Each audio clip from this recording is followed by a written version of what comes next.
Pangapunten paman pukulun Bathara Narada. Kula suwun ndika sumingkir. Kula badhe ngajar dhumateng wisanggeni menika. Kowe iki perang karo bocah menang ora kondang kalah parandene mbabar wirang Yamadipati. Pedahe apa to gunane apa kowe menang karo bayi wingi sore?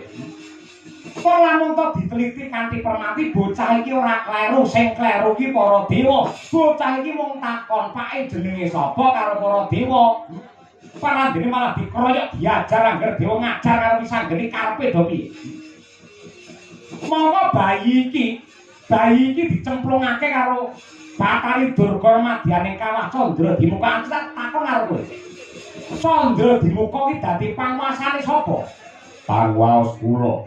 Durga nyemplungke bayi ning kawah ijin karo kowe ora? Mboten izin, kula mboten ngerti. Tegese dheweke piye nyepelekaken kalian kula. Lah ya sing salah Durga, kenapa sing kok ajar kok bayine? Tanaras tenan.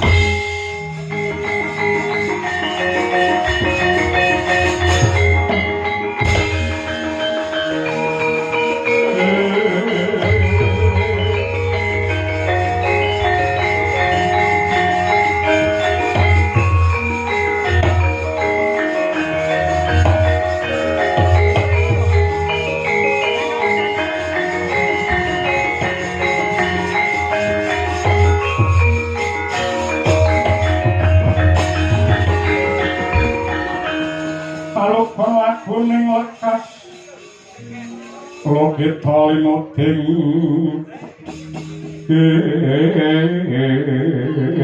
Gedung Kadung kadereng Amor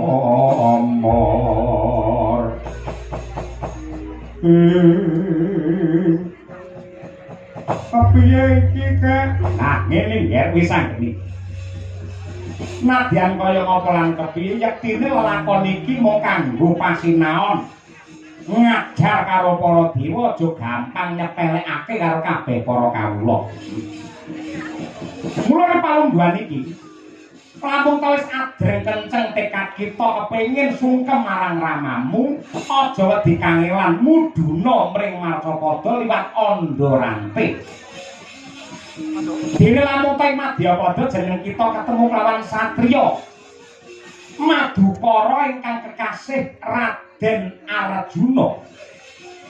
Yen ketemu karo satriya sing jenenge Raden Arjuna ya kuwi wong tuamu sing wajib ndok sungkemi lair tekan batin. Yen pancen kaya ngono daya-daya aku nyuwun pamit ya Kek. Ya. Duga-duga dikawa ati-ati aja nganti keri. Muga-muga pengasih saka Hyang Agung tansah gumiring lawan jeneng kita. Dadya satriya sembaga wirutama. Satemah bisa dadi kaca brenggala tumrape para taruna ing sak jagat raya.